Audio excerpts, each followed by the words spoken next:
On this day in 1978, 47 years ago, the historic One Love Peace Concert, a beacon of hope amid the turmoil that had gripped the nation for years. Jamaica was embroiled in political violence between two rival factions.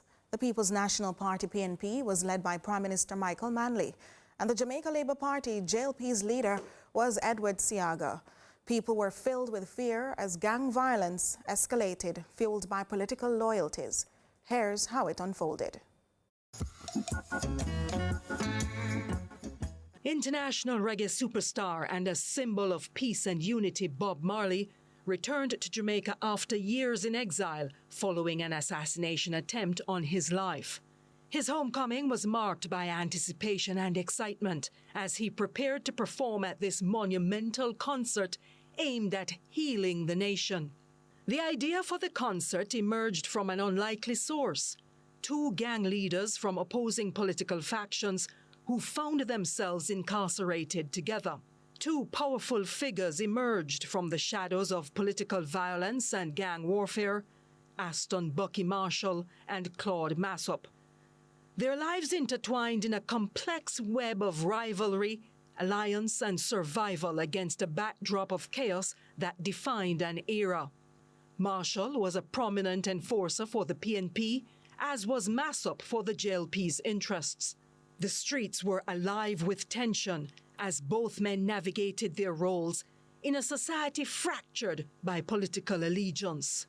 As the 1976 elections approached, Jamaica was gripped by fear.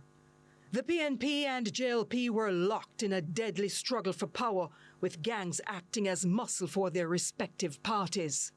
In this environment, Marshall and Massop found themselves at odds, yet bound by an unspoken understanding. They were both products of a system that thrived on violence.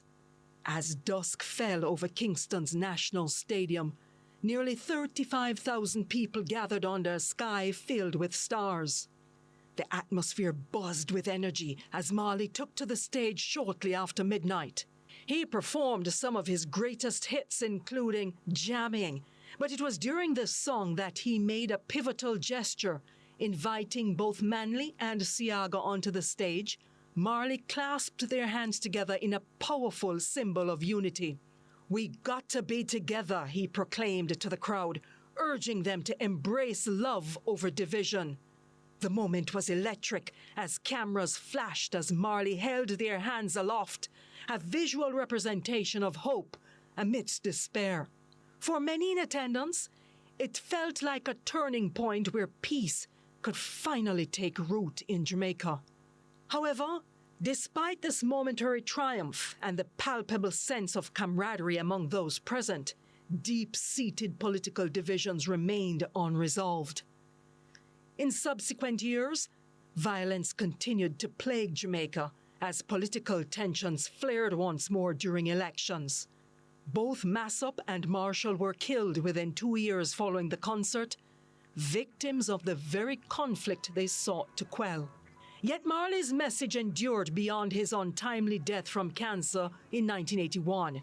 It became emblematic of his legacy as an artist who used his platform for social change. Angela Melville, CVM News.